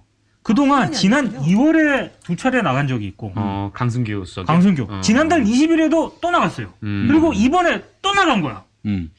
근데 세상에. 이게 저는 유의미하게 들리는 게 이봉규 TV가 이봉규 선생께서 네. 우리 봉규 형님께서 예전에 그 기억나세요?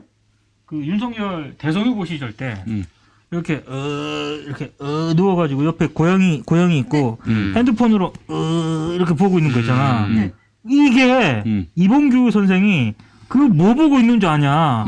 이봉규 TV 보고 있는 거야. 실제로 이 얘기를 했어 이봉규 씨가. 근데 그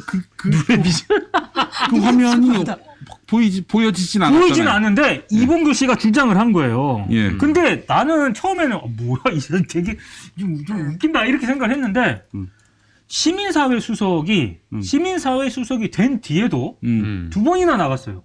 그 전에 두 번이나 나갔고 제가 봤을 때는 대통령 시민사회 수석이 할 일 없어서 이봉규 TV에 나가겠습니까? 저는 그건 아니라고 봅니다.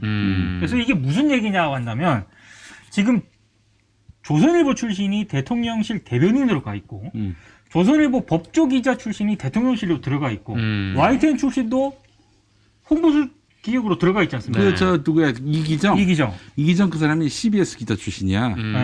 그래서 이기정을 아는 사람들한테 물어봤더니 네. 그럴 퀄리티의 사람이 아닌데 그런 얘기하더라고. 그러니까 그 김건희 라인 인맥으로 갔다는 그래요. 얘기지 않습니까? 그런 얘기가 있잖아요. 그렇죠. 근데 무슨 얘기냐면 대통령실에 흔히 말하는 안정권 씨 극우 유튜버 친누나 대통령실에 있다가 됐죠. 네. 각 사장 아들 행정관들 있다가 있죠. 그러니까 이게 조중동이 보기에도 이상한 사람들이 막 들어와 있는 거예요. 마찬가지로 왜 이상한 사람이 들어와 있냐? 한쪽은 김건희 라인, 뭐 김건희 여사가 추천을 한 것이다. 그 라인으로 들어온 것이다라는 얘기도 있는데 대통령이 실제로 극우 유튜버라든가 오른쪽에 가 있는 유튜브 채널을 너무 많이 본다라는 얘기가 나옵니다. 그러니까 시민사회 수석도 거기 나가는 거예요. 왜냐면 극우 유튜브 채널, 극우 유튜브의 친누나 때문에 논란을 빚었는데도 불구하고 이봉규 TV 대통령 시민사회 수석이 또 나간다고? 제가 봤을 때 이거는 통제가 안 되고 있는 거예요. 그런 이봉규 TV에서 뭘 주장하는 줄 아십니까 요즘? 요즘요? 요즘 주장하는 게 예전에 부정선거잖아요. 네, 지지율이 너무 많이 떨어졌는데 지지율을 한 방에 올리는 방법이 있다. 뭐예요? 문재인, 이재명, 이준석을 구속시키는 것이다. 그 주장을 펼치고 있어요. 예. 그런데 지금 시민사회 수석이 나갔다고. 그렇지. 그러니까 뭐 우리 이봉규 형이 우리 고향 선배 아닙니까? 강원도 춘천. 근데 그래서 몇 번 방송 같이 했었어요. 그래서 만날 때마다 어우 저 화상 또 나왔다고 이봉규가 나한테 그런다. 아유 우리 존경하는 이봉규 선배님 했더니 뭘 존경하긴. 전 예전에 이봉규 선생님이 이분이 저한테 같이 방송하자고 좌의 연애 문화를 좌와 우로 한번 같이 보자 뭐 이러면서 그래서 야 우리 이봉규 형 많이 컸네 많이 컸어. 야 저는 76만 명이나 된다는 거에 깜짝 놀랐습니다. 아유 뭐 보수에 많아요. 그런 네. 유튜브 많아요. 많아요? 예. 많아요. 그리고 또 그 형이 좀 다른 극우 유튜버와는 달리 좀 야들야들해. 한마디로 얘기해서. 네. 좀 그러니까 뭐 매부쇼도 딴딴한 기질이 좀 있다고 약간 할까? 재밌는 캐릭터시죠. 그래서 네. 매부쇼에서도 게스트로 가끔 나오지 않습니까? 그렇지. 나하고 한번 맨날 나오면 나는 존경하는 이봉규 선배니까 뭐가 존경하냐고 존경하기는 좌파 꺼져. 근데 이제 매불쇼라든가 이런 데서 김용민 이사장이랑 같이 하는 데서는 야들야들 하잖아. 맞아요. 네. 근데 이봉규 TV에서 주장하는 내용들은 세요. 매우 위험하다고. 음. 근데 거기에 아무런 거리낌 없이 대통령 시민사회 수석이 몇 번이나 출연을 해서 뭐 대통령실 입장 해명하고 왜 그러겠어요. 대통령이 보니까 나가는 거예요. 대통령이 아니, 보니까. 난 이봉규 형을 너무 잘 알기 때문에 지금 네. 이봉규 방송에 빠져가지고 그 개꿈을 꾸고 있다면은 너무 다행스러운 일이에요. 윤석열이가 이제 파도당하는 시점을 점점 앞당길 뿐이라고. 예, 반가운 일입니다. 그러니까 저는 이봉규 TV만 보는 게 아니라 그쪽에 있는 유튜브 채널들을 네. 많이 보는 것 같아요. 근데 이 김건희의 고문과 김혜섭이라는 사람이 또 극우 유튜버들 데모 역할을 했던 모양인가 봐. 근데 그 김혜섭이나 또 김혜섭이 결국 이제 김건희 라인이지. 그렇죠. 김건희 라인에서 이렇게 가까이 했던 극우 유튜버들 보면은 안정권이 류예요. 안정권 류야. 맞아요. 비슷해요. 그러니까 퀄리티가 한참 떨어지는 애들이지. 뭐 그런 애들을 가까이 두고 또 그런 애들이 뭐 민심을 대변한다라고 생각하면은 우린 좋은 거야. 예. 멸망의 날이 그리 멀지 않았다는 거를 또 보여주는 한 단면이니까. 아이고 참 좋아야 되나? 웃기는 인간들. 굉장히 답답해하는 것 같은데. 그 정도면 답답하지. 자기들 말은 안 듣고 뭐 맨날 저렇게 유튜브만 거기서 나가고 지금 있고. 보니까 말이죠. 여당은 진작에 왕따가 됐고요. 대통령실도 왕따가 되는 분위기예요. 그 측근 그룹들, 윤핵관이니 뭐 김건희 라인에 있는 인간들, 뭐 건진이니 천공이니 극우 유튜버들이니 이렇게 공식 라인에서는 감히 끼어들 수도 없을 퀄리티의 애들, 그런 애들을 중심으로 이너서클을 구성한 것 같아 느낌에. 아니, 실제로 정권 교체되고 나서 음. 캠프에 있었던 흔히 말하는 전통적인 그런 전문가들, 캠프 전문가들, 정치인들 있지 않습니까? 네. 여의도에 있었던 국민의당 뭐 보좌진들 이런 선수들 네. 딱 준비를 하고 있었대. 이제 그렇죠. 이제 청와대나 용산으로 가겠지. 그렇지. 근데 태반이 못 갔다는 거예요. 그렇죠. 태반이 못 갔어요. 태반이 못 갔대. 태반이. 아니, 그러니까 완전히 지금 국민의힘 같은 경우에는 집권을 하면은 당연히 당에 있는 사람이 청와대도 가고 하죠, 정부도 가고 당연히. 이렇게 네네. 서로 피가 흐르듯이 예? 물이 흐르듯이 이렇게 순환이 되는데 완전히 지금 당에 갇혀가지고 야당인 때와 지금이 크게 다르지 않다는 거야. 예? 엉뚱한 놈들이 막 차출이 돼가지고 뭐 저희 안정권이 누나가 차출되고 우리보다 더 열받을걸요? 그러니까 더 열받지. 예, 그래서 열심히 사장 아들들이 차출이 되고. 네, 뭐 우사장, 황사장 아들 이런 꼬라지를 보면서 저는 뭐 결국에는 참 안 돼. 너무 죄송한 얘기지만 우리 촛불 시민들께 너무 죄송한 얘기고 민주 시민들께 죄송하지만 윤석열을 망하게 하는 거는 보수들이 아닐까 하는 생각이 듭니다. 보수들은 그 수고한 만큼의 합당한 자리 보상이 없으면 그거 못 참습니다. 그렇죠. 못 참아요. 여기는 아유 팔자가 그런가 보다. 그것도 내가 사실 뭐 어떤 자리를 탐하기 위해서 상을 받기 위해서 뭐 이런 일을 한 건 아니니까 내가 참고 말지. 이 민주진영은 그런다고 그러다가 또 나중에 암이 되지 그게. 응? 그래도 그 권력 분배는 잘해줘야 돼. 수고한 사람들에 대해서 이렇게 적절하게 배분하지 않으면요.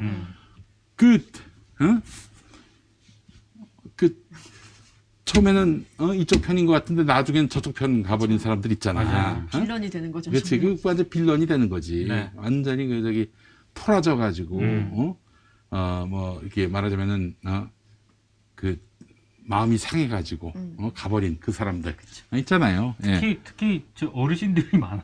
어르신들 많아. 어떤 사람, 내 누구라고 얘기하진 않겠습니다. 예? 그 대법관을 시켜줄 줄 알고 잔뜩 기대를 했는데 안 시켜줬어. 삐져가지고 막 욕을 하더니 결국엔 또 저쪽 편에 가가지고 윤석열은 훌륭한 대통령이다. 그렇게 하는 그 완전 평당한, 팽당한. 그래요. 정말 그렇죠. 네. 예, 정말 우리가 정말 나중에는 정말 신이 돼버린.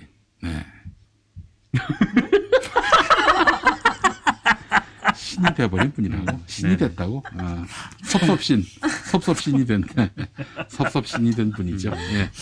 이거 큰일 날 뻔했네. 그 권력 분배 잘해야 돼. 그럼요. 그러니까 잘해야 됩니다. 그게 정치인데. 그 사실은 어떤 정권은 내가 어떤 정권이라고 말은 하지 않겠지만은 정권을 잡았어요. 대통령은 꽤 그래도 뭐 그 이런 자리 욕심도 없고 그래서 일찌감치 그 인사권에 대해서는 그 맡겼어 아래쪽에. 근데 아래쪽에 그 인사권을 쥔 애들이 그냥 지멋대로 자기 사람만 갖다 앉히고 자기들에게 좀 적대적인 사람들 다 물먹이고 그 사람들 다 그냥 토라져서 떠나게 만들고 그래서 결국 그들은 엄청난 안티로 만들어 가지고 나중에 정권을 빼앗기는데 아주 정말 골치 아픈 존재로 만들어 버렸다고. 정권을 빼앗겼잖아요. 그 인간들 때문에. 예. 자, 하여튼 지금 그 일들이 지금 윤석열 권부 내부에서 벌어지고 있는 일이다라고 보시면 될 것 같고 아주 반가운 일이네요. 이 봉규형이 좀 더 큰 일을 했으면 좋겠습니다. 예. 그 형은 그 야당 패널로 나올 때가 제일 좋았어. 맞아. 네, 그래요. 그때가 재밌었어요. 봉규형이 야당 패널이 된들 봉규형한테 해로울 게 뭐가 있어? 그렇죠. 뭐 잡아갑니까? 과거에 그렇죠. 자기 발언 네. 때문에 뭐 불이익을 당해면 뭐가 있어요? 자, 그래서 빨리 우리 봉규형이 야당이 될 수 있도록 제자리로 돌아갈 수 있도록 해야 합니다. 그 왜 서정 무슨 변호사 있잖아. 있어요. 서정욱인가? 서정욱. 네. 그 양반이 보니까 그 우리 최진봉 교수님 동생이더만. 네? 어떤 동생일까요? 동생이 아니라 나이가? 나이가 같더라고.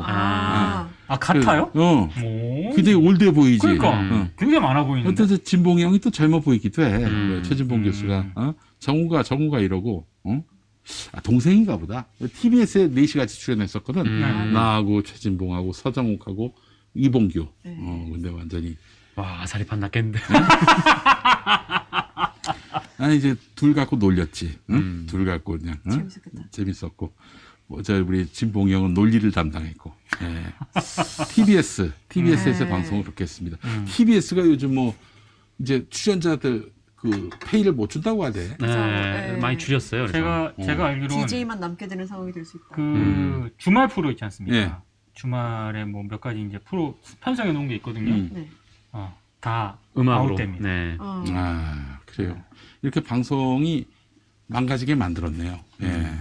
그것도 한국사회여론연구소하고 하는 여론조사도 오늘로 끝이라고. 네. 더 안 한다고. 그것도 이제 돈이 들어가니까. 이게 사실 통상적인 여론조사는 1,000만 원이 넘습니다. 네. 그런데 아마 방송사하고 같이 하는 거다 보니까 좀 싸게 해주지 않았겠는가. 뭐 한 300-400 주고 이렇게 했을 것 같은데 그마저도 못 줄 상황이 됐다는 거죠. 이 여론시장이 엄청나게 크게 파장을 일으키는 여론조사인데도 불구하고 네. 나에게도 기회가 올까? 갑자기. 무료 출연을 제가 무료 출연. 무료 출연으로 무료 출연으로. 네. 무료 출연으로 제가 호객하겠습니다. 네. 그래요. 아, TBS가 폭파가 될지도 모르겠어요. 어떤 상황에서도 희망의 끈을 놓지 않는 저 긍정적인 그쵸, 사람인데. 그쵸. 예, 그렇습니다. 회로가 계속 그쪽으로만 돌아가고 네, 있어요. 예, 이 저녁 8시 때 너무 출연료를 많이 주는 것 같습니다. 저녁 8시 때는 저한테 맡겨주신다면 이야. 제가 네. 잘하겠습니다. 그 와중에 또 주주는 깨고 있네요. 예, 그렇습니다. 출연료 안 받습니다. 안 받아요, 여러분. 네. 자, 그래요. 뭐 다 끝났나, 오늘? 요거 잠깐 잠깐 하나만 좀 해야 될 것 같은데 네. 이 티타임 얘기를 좀 해야 될 것 맞아요. 같아요. 타임이 뭐예요? 그러니까 이 검찰에서 이 검찰 출입 기자들을 불러놓고 일종의 백브리핑을 하는 건데 조국조 장관이 없앴잖아요. 그쵸. 없앴죠. 그러네. 네. 문재인 정부 때 없어졌는데 이 한동훈 장관이 이거를 부활을 시켰습니다. 아, 정반대로만 가는구만. 네. 이거를 부활을 시켰는데 음. 근데 이제 그 여기서 좀 논란이 좀 있어요. 이게 뭐냐면은 이 검찰하고 법조기자단이 이 티타임에 대해서 협의를 했는데 중앙지검에서 이제 기자들한테 어떻게 통보를 했냐면 소속 검찰청의 이 장의 승인을 받은 사항에 대해서만 우리가 얘기를 하겠다. 그러니까 이전에 티타임 같은 경우에는 그래도 질의응답의 주제가 없었거든요. 그치, 맞아요. 프리토크였지, 프리토크. 네, 프리토크였는데 이제 앞으로는 그 우리가 이제 하고 싶은 얘기만 하겠다. 규정을 그렇게 정한 거예요. 그러니까 한동훈 장관이 이 형사사건의 공보에 관한 규정 자체를 아예 바꿔버렸는데 그 규정에 따르면 이 티타임을 두고 그렇게 이 소속 검찰청의 장의 승인을 받은 사항으로만 한정한다. 이렇게 규정을 해버렸습니다. 그리고 또 익명 보도를 원칙으로 하기로 그렇죠. 했다라고 해요. 그러니까 여기서 이제 마음대로 이제 떠드는 수사 상황에 대해서 그 어떤 책임도 지지 않겠다, 뭐 그런 의미인데, 사실 이것도 진짜 웃긴 게, 중앙지검에서 앞으로 이제 그 3차장이 정례 티타임을 하겠다 이렇게 밝혔거든요. 네. 3차장이 이제 박기동인데 그 윤핵관이잖아요. 네. 그리고 이제 문재인 정부 관련 수사를 상당수 이제 담당하고 있는 게 3차장인데, 3차장 검사가 브리핑을 티타임을 하겠다라고 해놓고, 티타임을 누가 했는지 익명으로 해달라고 하는 것도 무슨 경우인가. 네, 3차장이 누군지 다 뻔히 아는데. 네. 박기동이어도 박기동이라고 생각하지 말아달라, 뭐 이런 건가요? 예. 어쨌든 뭐 그런 그 논란도 좀 제가 있었고요. 봤을 때 철저하게 이제 언론 플레이 하겠다는 거죠. 그렇지. 네. 이제 피의사실 슬슬 네. 흘리면서, 예. 그리고 3차장이 이제 문재인 정부 전임 정권 수사 관련돼서 많이 담당을 하고 있기 맞아요. 때문에 어떤 얘기가 흘러나오겠냐. 예. 사실 이제 첫 번째 티타임에서 나왔던 얘기도 이 서해 그 그거요. 어민 네. 국정사건 거기에 대해서 이제 전 정부 관계자들 수사하겠다 이 얘기가 그렇지. 흘러나왔었거든요. 예. 그리고 또 이 얘기도 해야 될 것 같은데 좀 웃기는 건 법조기자단이 이거를 또 수용을 했습니다. 거기서 아, 잘해. 이런 등신 같은 것들 같으라고. 그것도 법조기자단도 승인받은 언론사만 그 기자단이 될 수 있는 거 아니에요? 네, 그렇죠? 맞아요. 그러니까 몇몇 아주 대한민국의 소수의 언론사만 여기에 포함될 수가 있는데 일반 메이저들. 네. 예. 사실 이 기자단에서 몇 가지 더 요구를 했었거든요. 그러니까 이 티타임은 이제 3차장이 하기로 했는데 좀 1, 4차장이 좀 돌아가면서 해라. 뭐 수사가 3차장만 하는 것도 아니고 그렇지. 1, 4차장이 돌아가면서 하고 또 최소의 각각 그 일주일에 한 번 정도는 티타임을 해라. 좀 이렇게 요구를 했고 또 기자단의 요구가 있을 경우에도 티타임을 개최해야 된다. 좀 이런 요구를 했는데 네. 이걸 받아들이지 않았습니다. 검찰이. 그럼 박기동만 한다는 얘기네. 그렇죠. 박기동만. 그렇죠. 이제 검찰은 이제 3차장만 그 중앙지검은 3차장이 이제 하기로 했다. 하지만 이제 기사는 중앙지검의 관계자는 이렇게 네. 나오겠지. 그렇죠. 중앙지검의 관계자를 박기동으로 알면 되겠네요. 박기동. 응? 그렇게 생각할 수밖에 없죠. 예. 그리고 이제 그 질의응답이라도 자유롭게 하자 이런 취지로 전달했는데 이것도 검찰이 받아들이지 않았습니다. 그러니까 결국은 이제 검찰이 원하는 사건에 대해서만 또 원하는 말만 기자들한테 하겠다 이렇게 통보를 한 건데 우리가 흘리고 호출하면 싶은 가는 거네요, 정보만 호출하면. 그렇죠. 우리가 흘리고 싶은 정보만 니네들에게 흘리겠다 이거죠. 근데 기자단이 이걸 요거 받아들인 거예요. 답답하죠. 네.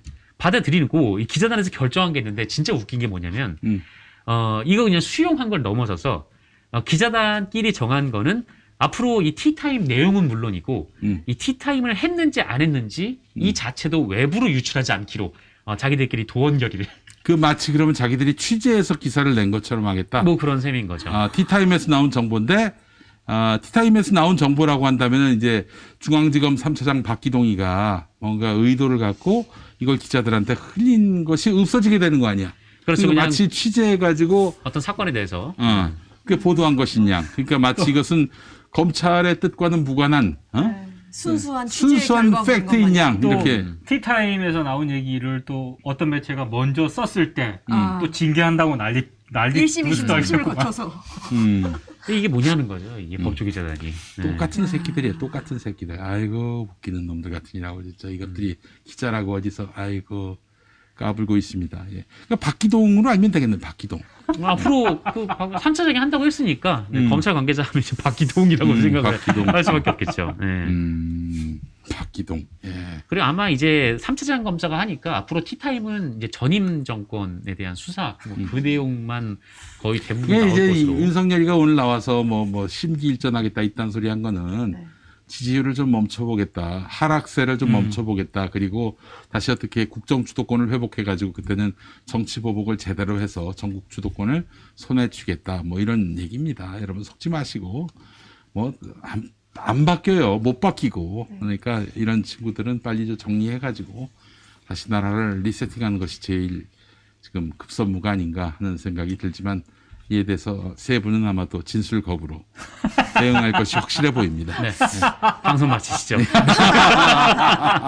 그래요. 네. 우리 박기동 여러분 많이 기억해 주시고 뭐 이상한 보도가 나온다 그러면 우리 박기동이가 흘린 걸로. 누군가 이렇게 쓴 거 아니야? 중앙지검의 박모 차장 검사. 박모 3차장 검사. 박기동으로 여러분 기억해 주시고 지금 마무리하는데 우리 채팅방에다 박기동 한번 이름 좀 적어주시면 될까요? 박기동으로 한번 쫙 한번 갑시다. 박기동 부탁해요. 박기동. 예.